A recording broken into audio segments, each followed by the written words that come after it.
Bom, galera, tendo a noção que a gente conseguiu, então, solucionar um problema, que é fazer uma coisa gigantesca, como um país, um estado, uma cidade, qualquer coisa, caber num pedaço de papel através das escalas geográficas, a gente pode pensar também na questão das projeções cartográficas. O que seria uma projeção cartográfica? É a maneira como eu consigo, a partir de distorções escolhidas e calculadas, isso aqui é super importante, tá? Distorções escolhidas e calculadas, representar o meu planeta. A gente está partindo da premissa aqui, por favor, espero que nem acredite nisso, né? No movimento terraplanista, nós estamos partindo da premissa que a Terra é uma esfera.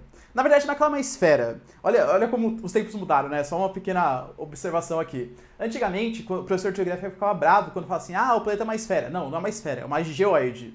Hoje em dia, se o aluno acredita que é uma esfera, só dele não acreditar que a Terra não é plana, que a Terra é plana, né? Não acreditar que a Terra é plana, já me deixa muito feliz, percebe? Mas de verdade, o formato do planeta Terra a gente chama de uma geoide. É como se fosse uma esfera, só que com os polos um pouco achatados e com toda aquela forma de relevo, tá? Isso é uma geoide. Pra gente conseguir representar uma geoide, vou trazer uma esfera aqui, tá? Num plano, isso é impossível matematicamente. Não, professor, eu consigo. Não consegue. Quer uma prova disso? Ó? Imagine que vocês têm uma mexerica na mão de vocês, e aí vocês pegam um bisturizinho, uma faquinha bem pequenininha, e faz uma microcirurgia assim na sua mexerica. Quando você fizer essa microcirurgia, vai abrir um filetinho só, você, sem estragar a sua mexerica, você retira todos os gomos de dentro. E aí você deixa só aquela casca da mexerica para fora. Ou seja, uma mexerica oca, só a casquinha ali por fora. Tenta planificar a casca da sua mexerica, que é mais ou menos parecido com o formato do planeta Terra, sem que ela rasgue. Impossível. Impossible, né? Ou seja, não dá para você planificar o globo. Não dá para você planificar a mexerica. Tem que ter distorção, você tem que rasgar o seu mapa. Então os cartógrafos, eles tentaram, ao longo de décadas, séculos, milênios até, conseguir representar essa planificação, para conseguir planificar esse globo. Professor, tem uma dúvida. Se é tão difícil assim planificar o globo, e sempre vai ter distorção, você vai ter que rasgar o seu mapa, por que a gente não utiliza só o globo terrestre? O globo terrestre é uma boa? Claro que é, sensacional, né? O globo terrestre, por exemplo, ele tem a vantagem de conseguir ver a representação perfeita do planeta. Quando eu for explicar, por exemplo, movimentos da Terra, solstício, equinócio, eu sempre utilizo o globo terrestre. Só que tem um probleminha. Imagina que você quer fazer um atlas. Você quer um atlas. Aí você precisa de, sei lá, 80 mapas diferentes, no mínimo. Imagina você carregando 80 globos diferentes. Não faz sentido. Imagina que eu quero fazer uma representação, não do globo como um todo. Eu quero ver só a América do Sul. E aí, vou cortar uma parte do globo? Não faz sentido, percebe? Ou então, eu quero fazer uma comparação. Eu quero comparar o Brasil com o Japão. Eu vou ter que ficar fazendo isso aqui? Vou ter que ficar trocando? Com o mapa, eu consigo ter a noção do todo. O mapa ele é muito mais prático. Não estou falando que o globo não serve para nada. Ele é ótimo para algumas situações. Assim como o mapa, ele também é ótimo para outras situações. Quando você encara a realidade e percebe que toda a sua vida foi uma mentira e que todo o mapa é distorcido, isso pode trazer um incômodo no começo, mas depois gera um certo conforto. Tudo é distorcido. Toda a comunicação, que nem eu falei pra vocês, ela tem ideologia do autor. Ela tem algum tipo de coisinha ali. Vamos pegar um exemplo? Quando eu mostro pra vocês um mapa, vocês imaginam, pensa em mapa mundi na cabeça de vocês. Vocês imaginam que, sei lá, a Rússia tá em cima da Austrália. Por que a Rússia tá em cima da Austrália? Não, professor, porque o planeta, ele tá desse jeito aqui, ó. Por que ele tá desse jeito? Porque existe o teto e o chão do universo? Galera, vamos pegar bem ao pé da letra? A Terra nada mais é do que uma bola de magma resfriado jogado no universo. Então não existe teto e chão do universo. A gente representar a Europa em cima e, sei lá, a África embaixo é questão de convenção. A gente considerar que o meio da Terra é exatamente o meridiano de Greenwich, é exatamente a Europa, é uma questão de convenção. Por exemplo, eu vou até mostrar pra vocês, não sei se a câmera pega aqui, ó. Esse mapa é um mapa que eu tenho muita alegria, né, de ter feito essa tatuagem. Ele é de um geógrafo uruguaio, que fala justamente, né, aqui, ó. Não sei se vocês conseguem ver, tá escrito Nuestro norte es el sur. Meu espanhol não é sensacional, né? Mas o que ele tá falando aqui pra gente? Que a gente geralmente coloca a América do Sul pra baixo, como se fosse uma espécie de estar subordinado aos interesses americanos, estar subordinado ao mundo desenvolvido, que são os países do norte. Mas é uma questão de convenção. Tá errado eu representar, por exemplo, dessa maneira a América do Sul? Não tá, galera. O senhor tá assim, porque esse sol tá meio feio. Não é isso que eu tô falando, tá? Dessa maneira, colocando, por exemplo, a Argentina pra cima, não tá errado. É uma questão de convenção. Você pode representar do jeito que você bem entender. É ideológico. Essa construção que a gente tem na nossa cabeça, que todo mapa tem que ser desse jeito, olha só, o Brasil pra baixo, a Europa pra cima e tal, é uma questão de convenção. É uma ideologia. Todo mapa é distorcido. Todo mapa é ideológico. Beleza? Estamos entendidos? Tudo bem. Então existem quantas projeções, quantas formas de você tentar representar o globo? Sei lá, 350 milhões. Não consigo falar todas aqui para vocês. Mas tem 3 que são as mais importantes, as mais conhecidas. Que é a projeção cilíndrica, a projeção cônica e a projeção azimutal ou plana. Vamos falar então da projeção cilíndrica? Ela é a mais conhecida de todas, digamos assim. A projeção cilíndrica, vou colocar aí para vocês, ela mostra pra gente como que a gente faz tipo de projeção. Imagina que você tem o globo terrestre, tá aqui nas suas mãos, e que seu globo terrestre, ele é translúcido, ou seja, ele deixa passar a luz por ele. Aí imagina que bem no meio, onde estaria o núcleo da Terra, você acende uma luzinha. Essa luzinha vai acender, vai projetar uma sombra, e aí você enrola, você enrola o seu globo terrestre num cilindro, como se fosse um cilindro, assim, uma cartolina em volta do seu globo. E aí você acende aquela luzinha. Aquela luzinha acesa, ela vai projetar uma sombra na parte interna da sua cartolina. Essa sombra que foi representada, você desenha e isso vai te dar a projeção cilíndrica. A projeção cilíndrica, ela vai ficar de maneira esquemática, hein? Mais ou menos assim, ó. Dessa maneira. Vai ser uma espécie de um retângulo, no qual os paralelos, que são essas linhas horizontais, elas vão estar realmente paralelas umas às outras, tudo bem? E os meridianos, que são as linhas verticais, vão estar formando ângulos de 90 graus com os meridianos. Então, paralelos e meridianos formam ângulos de 90 graus. Isso é uma característica da projeção cilíndrica. Na projeção cilíndrica, paralelos e meridianos formam ângulos de 90 graus. Nesse tipo de projeção, para você pensar aonde que vai distorcer mais ou distorcer menos, sempre pensa na área que está tangenciando o seu mapa. Por exemplo, nesse caso que a gente enrolou esse cilindro no nosso globo, vocês concordam que a área que está tangenciando, que está encostando no papel, é justamente a linha do Equador? Então, quando a sombra for projetada na linha do Equador, a distorção vai ser pequenininha. Em compensação, quando a gente pega as altas latitudes, as regiões mais próximas dos polos, é muita distorção. Para vocês terem uma noção de como está distorcido isso, imaginem vocês que no mapa cilíndrico, a gente força tanta barra para que ele pareça real, para que ele fique fidedigno, que a gente faz com que os polos, um círculo polar, uns 66 graus, tenha exatamente o mesmo tamanho que a linha do Equador. E de verdade, a linha do Equador é muitos quilômetros maior do que o círculo polar ártico. Então a gente tem que super exagerar as altas latitudes. Toda a projeção cilíndrica, que é a mais utilizada, principalmente nos mapas mundi, toda a projeção cilíndrica tem as latitudes elevadas muito distorcidas. Então, nessa projeção, quanto menor a latitude mais próximo do Equador, menor a distorção. Quanto maior a latitude mais distante da linha do Equador, maior a distorção. Belezinha? Quando a gente fala aqui da projeção cônica, a projeção cônica é bem parecido. A única diferença é que ao invés de você enrolar o cilindro, enrolar uma cartolina no seu globo, você vai colocar como se fosse um chapéuzinho de festa, um cone, por isso chama projeção cônica.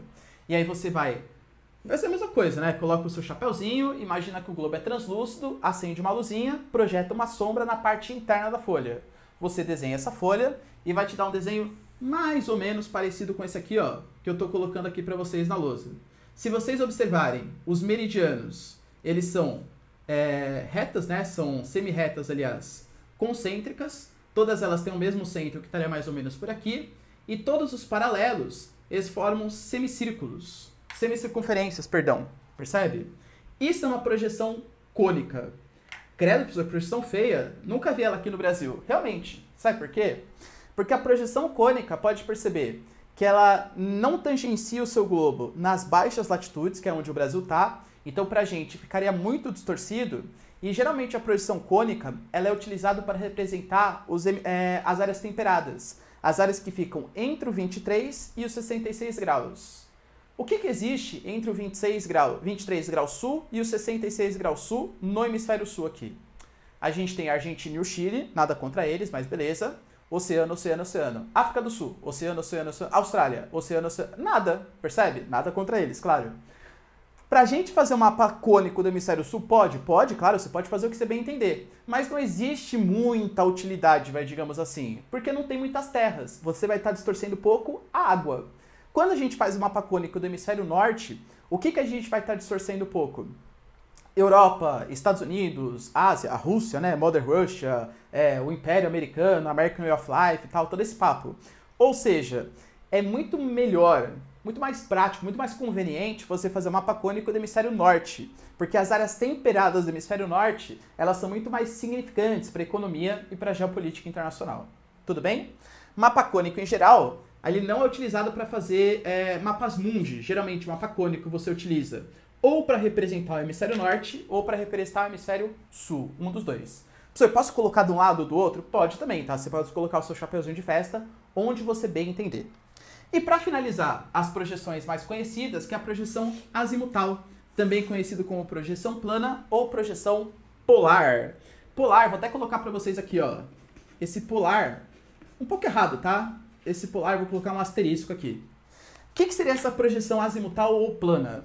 Ela é bem simples. Você pega o seu globinho, imagina que isso é um globinho, e você coloca a sua folha aonde você bem entender. Professor, posso fazer um mapa azimutal com centro no Brasil? Pode, se você achar legal, você faz um mapa azimutal e coloca a sua folha bem no meio do Brasil.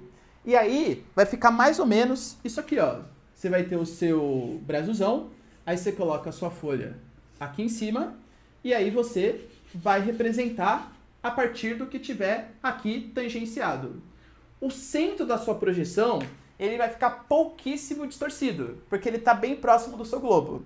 Agora, as áreas de alta, as áreas mais periféricas, né, as áreas mais distantes do centro, elas vão ter uma distorção muito maior. Então, nesse mapa azimutal ou plano, você distorce pouco as áreas centrais e distorce muito as áreas mais periféricas. Prestem bem atenção.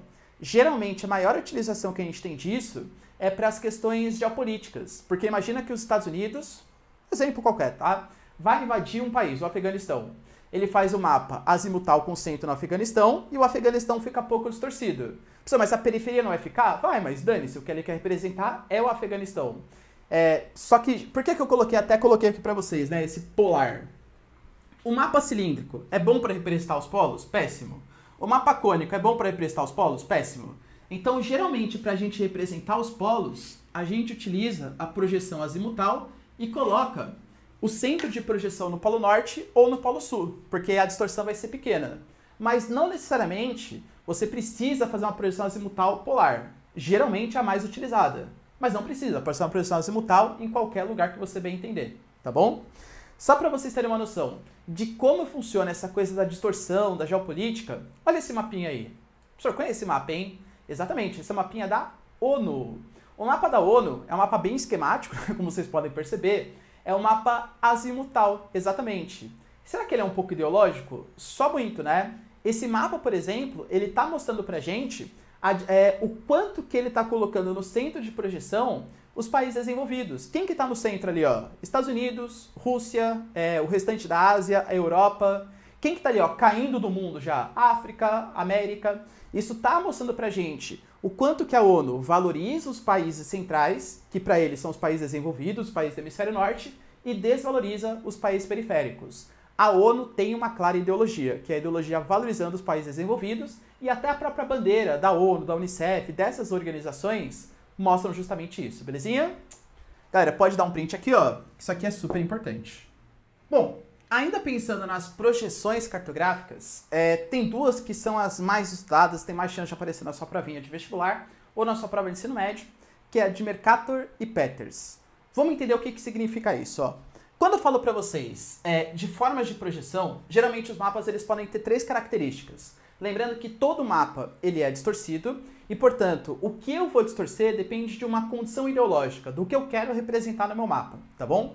Quando eu falo para vocês desses mapas, o mapa ele pode ser equivalente, ou seja, ele está preservando o tamanho, a área dos territórios que eu estou representando. Ele pode ser equidistante, então ele está preservando as distâncias desses continentes e tal. Ou ele pode ser um mapa conforme, que preserva as formas.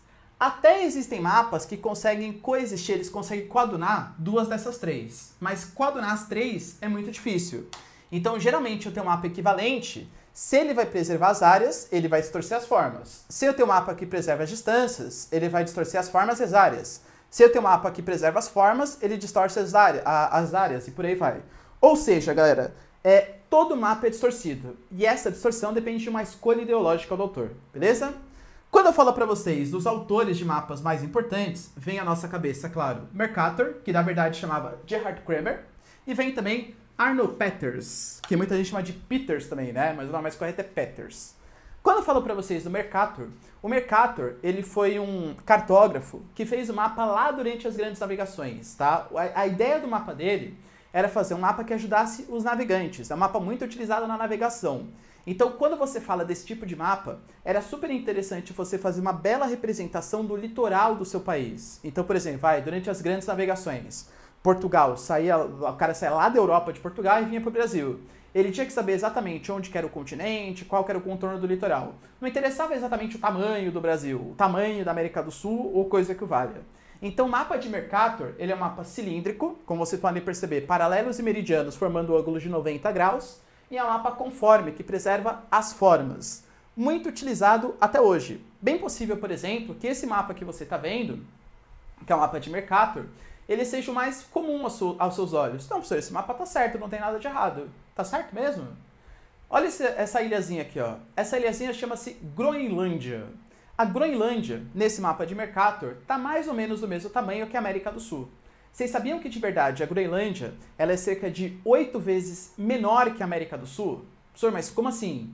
Se você pegar o contorno, está perfeitamente representado. Só que se ele está preservando as formas, ele está distorcendo as áreas. No mapa de Mercator, as áreas elas são super exageradas nas altas latitudes, nas áreas mais distantes da linha do Equador. Mas para ele não tinha nenhum tipo de importância.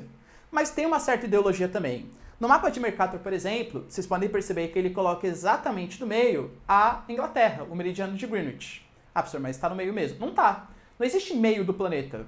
Por que o meio do planeta não é, sei lá, Quixeramobim? Por que o meio do planeta não é a cidade de Natal, de São Paulo? Por quê? Questão de convenção. Perceba que ele coloca a Europa acima da América do Sul. Ah, não, professor, isso está certo, né? Porque a Europa não tá. Não existe teto nem chão no universo.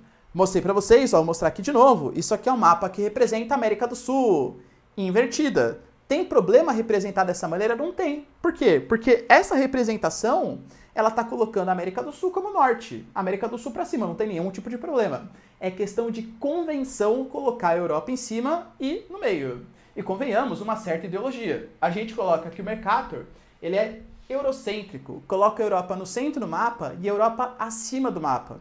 E percebam que a Europa, que é um território de alta latitude, ela tem a sua área super exagerada no mapa de Mercator. É um mapa que destaca a Europa, coloca uma área na Europa que ela não tem de verdade. Por quê? Porque ele era europeu e queria supervalorizar esses continentes. Um mapa mais recente, mas também cilíndrico, é o mapa do Arno Peters. É um mapa que foi feito durante a Guerra Fria, período ali de bipolaridade, de disputa, né, ideológica entre Estados Unidos e União Soviética, capitalismo e socialismo. No mapa do Peters, é um mapa cilíndrico equivalente. Então, ele distorce bastante as formas.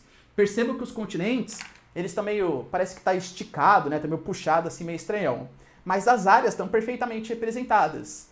Compara o tamanho da Groenlândia com a América do Sul no mapa de Peters, que está perfeitamente representado a área. Olha a diferença. Ah, entendi. O Ricardo falou então que o mapa de Peters ele é melhor. Não é melhor.